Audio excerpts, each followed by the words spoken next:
आज हम सेट ए मैथ का पेपर सॉल्व करने वाले हैं जो अभी 2026 में हुआ था। ये द्वितीय परीक्षा जो बच्चे फेल हो चुके हैं उनके लिए कराई गई थी।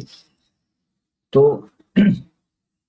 ये जो पेपर है इसके सभी इंपॉर्टेंट क्वेश्चन को देखेंगे, साथ ही साथ ये भी जानेंगे कि क्वेश्चन जो आए हैं ऑब्जेक्टिव क्वेश्चन वो किन चैप्टर से आए हैं। ठीक है, इस पेपर को ध्यान रखें।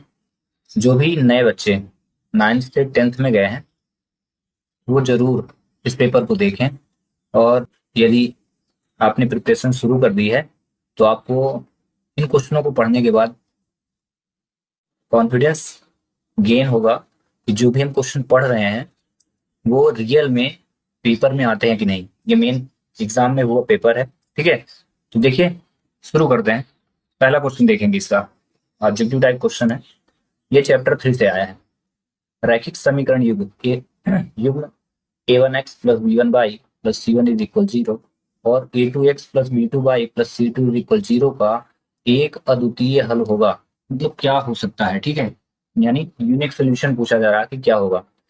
ये नहीं होता है। ठीक है, इसको बोलते हैं मैनी सोल्यूशन। ये जो फार्मूला है मैनी सोल्यूशन यानी अनेक हल का, और ये जो फार्मूला होता है ये होता है कोई हल नहीं, नो सोल्यूशन का। तो बचा क्या, ये यूनिक सोल्यूशन का है। चैप्टर 3 से आया ऑब्जेक्टिव क्वेश्चन और अक्सर पूछा जाता है। ठीक है, इसका करेक्ट आंसर बी होगा। सेकंड पे आते हैं। द्विघात बहुपद a x square plus b x plus c के शून्यकों का योगफल, ये चैप्टर 2 से आया है। ठीक है, और ये समझिए जिन बच्चों ने पढ़ा होगा उनको आता होगा। तो ये जो सी अपॉन ए होता है ये कहलाता है शून्यकों का गुणनफल। ये रॉन्ग हो जाएगा, माइनस में होता नहीं है। बी अपॉन ए होता नहीं है। योगफल क्या होता है, अल्फा प्लस बीटा बोलते हैं इससे। ये होता है माइनस बी अपॉन ए, इसलिए करेक्ट आंसर ये होगा। ठीक है, वहीं अगर गुणनफल बोलता तो अल्फा डॉट बीटा कहलाता है सी अपॉन ए। अगर जो भी बच्चे प्रिपरेशन शुरू कर दिए हैं, नए सत्र की शुरुआत कर रहे हैं, वो इन जिन चैप्टर को मैं बताते जा रहा हूँ जहाँ से क्वेश्चन आ रहे हैं, तो आप प्रिपरेशन शुरू कर दें। ऑब्जेक्टिव क्वेश्चन पढ़ना बिल्कुल स्टार्ट कर दें। 100% गारंटी है कि आप मेरी वीडियो देख करके यदि ऑब्जेक्टिव क्वेश्चन बस पढ़ेंगे तो भी आप पास हो जाएंगे। 100% श्योर है। ठीक है, अगला क्वेश्चन देखते हैं। थर्ड, द्विघात समीकरण a x square plus b x plus c is equal 0। फिर लिखा है a does not is equal 0, यानी ए का जो मान है 0 के बराबर ना हो तो दो भिन्न वास्तविक मूल्य होंगे। ठीक है, ये चैप्टर 4 से आया है समरी से। ठीक है, ये जो वैल्यू है B square minus 4ac less than 0 दिया है। ठीक है, इसका मान 0 से छोटा हो तो इसको बोलते हैं इमेजिनरी वैल्यू, यानी अवास्तविक मान बोलते हैं। ठीक है, तो ये रॉन्ग हो जाएगा। ये जो है B square plus formula plus में नहीं होता, ये भी रॉन्ग हो गया। B square minus 4ac greater than 0, यानी 0 से बड़ा जब मान आएगा तो ये इसको कहते हैं वास्तविक मूल है। दो भिन्न वास्तविक मूल, करेक्ट आंसर इसका ये कहा जाएगा। ठीक ना, और ये जो होता है ना इक्वल 0 लिखा है, इसको बोलते हैं दो वास्तविक मूल बराबर होंगे। जब दो मूल बराबर हो तब के लिए फार्मूला होता है। ठीक है, तो ये रॉन्ग हो जाएगा। ठीक है, तो करेक्ट आंसर इसका ये होगा। अगला समांतर श्रेणी चैप्टर 5 से क्वेश्चन दिया 3, इसके बाद 1 लिखा है, फिर -1 है, फिर -3 है, का सार अंतर क्या होगा।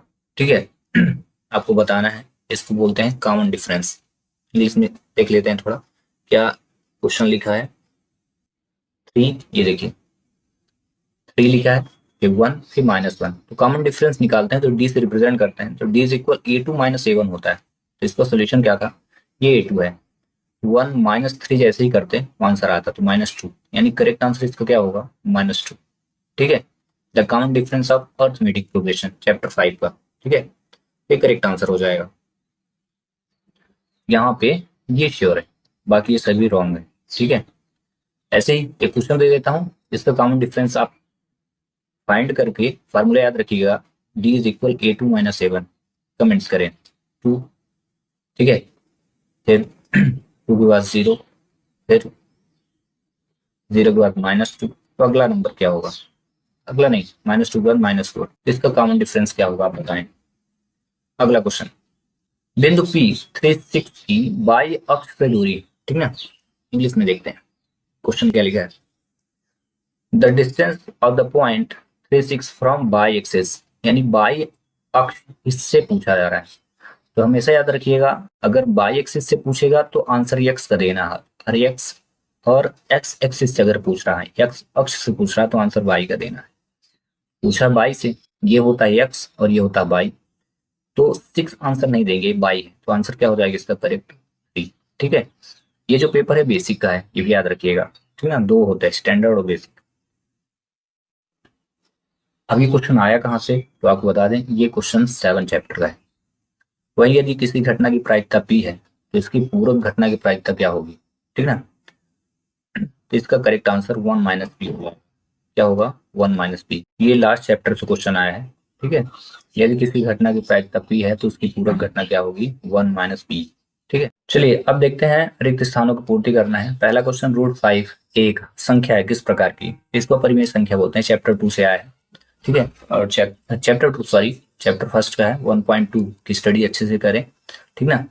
सभी इरेशनल नंबर जो है ना, वो आ जाएगी अपरिमेय संख्या।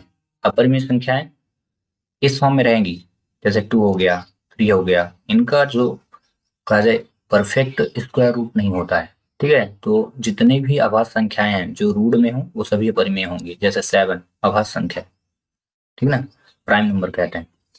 9 जबकि भाज्य कंपोजिट नंबर है तो 3 बाहर आ जाएगा, इसलिए ये जो है ना परिमेय संख्या कहलाएगी। बट अगर 11 लें तो नहीं कहलाएगी, ठीक ना, तो ये अपरिमेय हो जाएगी, इरेशनल नंबर। इसका करेक्ट आंसर ये हो जाएगा।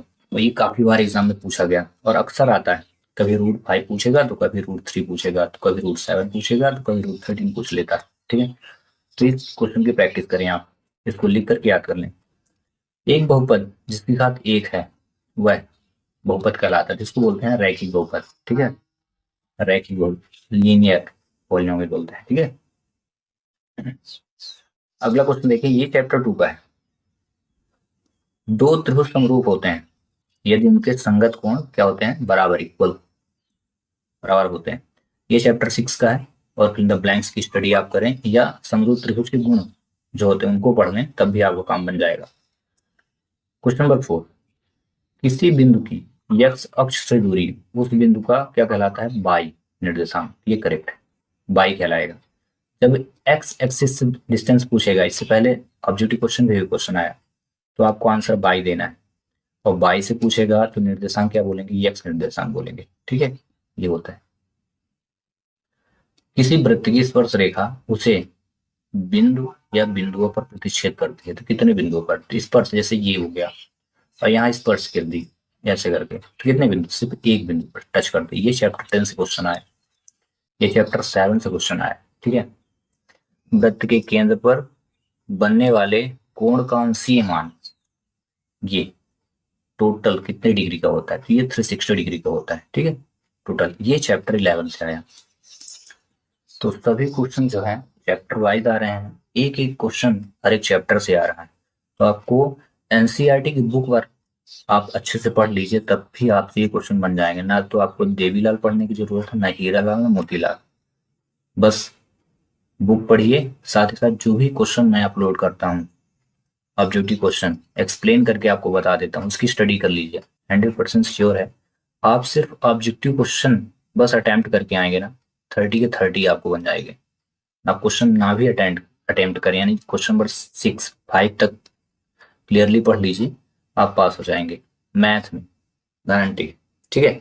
अगला क्वेश्चन, अब हम आते हैं क्वेश्चन नंबर 3 में। ट्रू और फॉल्स बताने हैं, वर्ग समीकरण दिया है, ठीक है।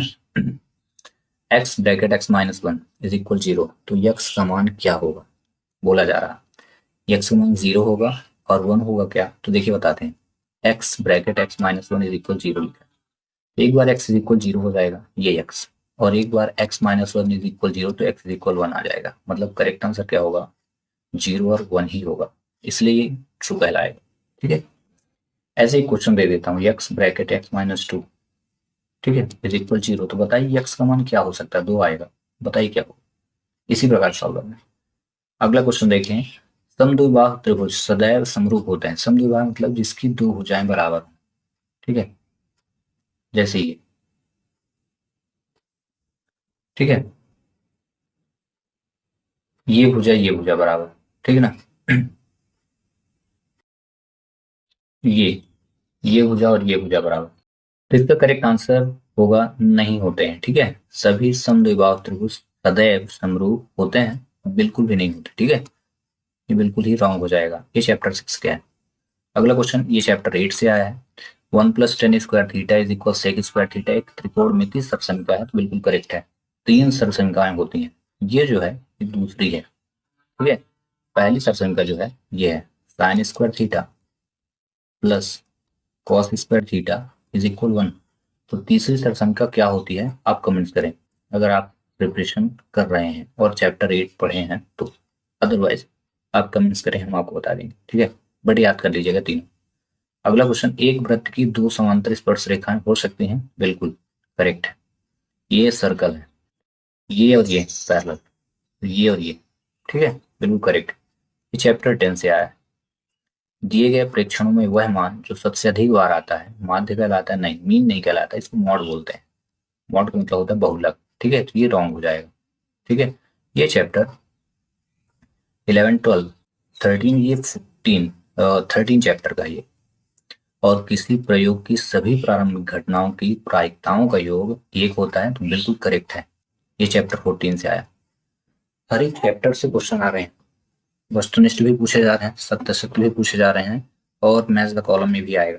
तो आप चैप्टर वाइज क्वेश्चन, ये जो भी क्वेश्चन आए हैं सभी को आप लिखें और इसके आंसर को भी लिखें और याद कर लें, क्योंकि क्वेश्चन रिपीट होते ही हैं, रिवाइज करते रहिए ना। अगला क्वेश्चन देखते हैं मैथ्स द कॉलम में। सही जोड़ी बनाना है। Sine square 25 degree plus cos square 25 degree का मान क्या होगा, तो इसका करेक्ट आंसर 1 होगा, ठीक है। क्योंकि मैं अभी संख्या पहले उठाई थी, इसमें लिखा था sine square theta plus cos square theta is equal क्या होता है 1, इसलिए इसका करेक्ट आंसर 1 होगा, ठीक है। ये चैप्टर 8 से आया, ठीक है। ऑब्जेक्टिव क्वेश्चन आप पढ़ेंगे मिलेगा आपको 8.3 या 8.4 में। टेन थीटा इज इक्वल हमेशा याद रखना है sine theta upon cos theta होता है, ठीक है। कॉट थीटा इज इक्वल याद रखना cos theta upon sine theta होता है, ठीक है। वृत्त का जो क्षेत्रफल होता है ये पाई आर स्क्वायर होता है, ठीक है। घन का आयतन का फार्मूला ए क्यूब, और अर्धगोले का जो आयतन होता है 2/3 पाई आर क्यूब होता है। इस प्रकार मैंने लिख दिया। अब आपको मैथ्स का कॉलम कंप्लीट करना है। रही बात ये कि क्वेश्चन आए कहाँ से, तो ये 3 क्वेश्चन जो है 8 चैप्टर से आए। वृत्त का क्षेत्रफल ये आया 11 चैप्टर से, घन का आयतन 12 चैप्टर से, और अर्धगोले का आयतन भी 12 चैप्टर से आया, ठीक ना। यानी 12 चैप्टर जिसको पढ़ना है उसको ये फार्मूले आने चाहिए, ठीक है। अब रही मैथ्स द कॉलम की बात, तो आप देख लें 1 बाई 1। टेन थीटा ये दूसरा, ठीक है, दूसरा आंसर। कॉट थीटा ये तीसरा कहलाया जाएगा, और वृत्त का क्षेत्रफल का फार्मूला पाई आर स्क्वायर। रही बात घन का आयतन, तो ये क्यूब होता है, ठीक है। और अर्धगोले का आयतन 2/3 पाई आर। क्वेश्चन पेपर को मैं पहले ही सॉल्व कर चुका था, बट एक्सप्लेन बस करना था, ठीक है। आगे आते हैं क्वेश्चन नंबर 5 को देखते हैं। द्विघात बहुपद a x square plus b x plus c के शून्यक अल्फा और बीटा है, तो अल्फा डॉट बीटा का मान क्या होगा। देखिए, जब वस्तुनिष्ठ क्वेश्चन हम सॉल्व कर रहे थे तो उसमें पूछा था योगफल क्या होगा, जो माइनस बी अपॉन ए था। और देखिए यहाँ पे एक वाक्य में दूसरा पूछ लिया कि गुणनफल क्या होगा, जो क्या होता है सी अपॉन, ठीक है। ये चैप्टर 2 का है। समरूप आकृतियों का उदाहरण आपको बताना है, यानी इनको देखने में तो समान दिखते हैं, उनका आकार या माप अलग अलग हो सकता है। तो जैसे बैंगल ले लें और घड़ी, यहाँ पे चूड़ी और घड़ी, दीवार घड़ी होगी, ठीक ना। चूड़ी भी गोलाकार होती है और ये आपको घड़ी भी, दोनों गोलाकार। ध्यान रखिएगा गोल घड़ी की बात की जा रही है, ऐसा नहीं कि 4 कोने की भी आती है, ठीक है। ये दोनों समरूप हैं, एक जैसे, ठीक है। आयताकार बॉक्स ले सकते हैं आप, ठीक है। तो बस 2 लिखने थे, मतलब एक उदाहरण देना था। अगला ये चैप्टर 6 का है, और 6.1 क्वेश्चन थर्ड, प्रेक्षक की आंख से प्रेक्षक द्वारा देखी गई वस्तु के बिंदु का को मिलाने वाली रेखा का जो मान अनुमान नहीं, नाउन होता है, उसे क्या बोलते हैं? लाइन ऑफ साइट बोलते हैं इंग्लिश में, वैसे बोलते हैं दृश्य रेखा, एक करेक्ट। ठीक है, अगला क्वेश्चन देखें, क्वेश्चन नंबर 4। ये क्वेश्चन आया आपके 9 चैप्टर का समरी। 3 ही समरी हैं और उन्हीं में से क्वेश्चन आता है, तीनों को आप रख लीजिए।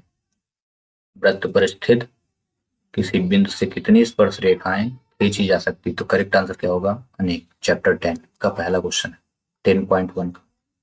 वहीं क्वेश्चन नंबर 5, कोण थीटा एवं त्रिज्या r वाले वृत्त के त्रिज्यखंड के क्षेत्रफल का सूत्र क्या होता है? क्षेत्रफल तो पाई आर स्क्वायर रहेगा, और थीटा बाय 360 आपको लिखना है। आया कहाँ से क्वेश्चन? तो इस क्वेश्चन का फार्मूला आप 11 चैप्टर ओपन करें, 1-2 पेज बाद आप देखेंगे तो मोटे मोटे लेटरों में फार्मूले लिखे हैं, 3 फार्मूले हैं। ठीक ना, एरिया ऑफ सेक्टर का, ठीक ना, लेंथ ऑफ आर्क का, मे भी 2 ही, वहां पे 2 ही लिखे हैं। ठीक ना, एरिया ऑफ सेक्टर का फार्मूला है, लेंथ ऑफ आर्क का होता है 2 पाई आर हो जाता है, सिंपल सा, यानी थीटा बाई 360 ऐसे लिखेंगे, इनटू 2 पाई आर लिख देंगे, बस। ये लेंथ ऑफ आर्क फाइंड करने के, यानी चाप की लंबाई निकालने का है। तो दोनों फार्मूले याद रखें। साथ ही साथ एक चीज और, 11th चैप्टर की जो समरी है और समरी का जो 3rd नंबर है उसको जरूर रटें, पेपर में पूछता है। इसमें नहीं पूछा है, अगले पेपर में पूछेगा, तिमाही में पूछ सकता है, छमाही में पूछ सकता है। ठीक है, अगला क्वेश्चन देखिए, क्वेश्चन नंबर 6। बिंदुओं A04 और B60 को जोड़ने वाली रेखा के मध्य बिंदु का कोऑर्डिनेट फाइंड करना है। ठीक ना, क्या होगा? तो ये चैप्टर 7 से आया और 7.2 का है। फाइंड कैसे करते हैं? मीन निकालने का, मीडियन निकालने का जो फार्मूला होता है, मिड पॉइंट निकालने का, तो ये होता है x1 प्लस x2 अपॉन। अब देखो x1 क्या है, ये x1 है, ये y1 है, फिर ये x2 है और ये y2 है। तो क्या बोला? x1 प्लस x2, यानी 0 प्लस 6 करेंगे, 0 प्लस 6 अपॉन 2, 6/2, तो आंसर क्या आ जाएगा? 3। इसलिए मैंने यहाँ पे आंसर जो लिखा वो 3 लिखा। अब 2 क्यों आया उसका रीजन, बाय निकालेंगे, बाय लिखो, y1 प्लस y2 अपॉन 2, यानी 4 प्लस 0 अपॉन 4 अपॉन 2 डिवाइड में कितना है? 2। करेक्ट आंसर क्या होगा? 2। इसका करेक्ट आंसर 3-2 हुआ। इसी प्रकार मैं एक क्वेश्चन आपको दे देता हूँ, पॉइंट ए ही है और यहाँ पे दे दिया 0.8 और यहाँ पे दे दिया बी पे दे दिया 10-0। बताइए मिड पॉइंट क्या होगा, मध्य बिंदु के निर्देशांक क्या होंगे? और ये सभी के सभी टॉप 30 क्वेश्चन मैंने आपको सॉल्व करा दिए हैं।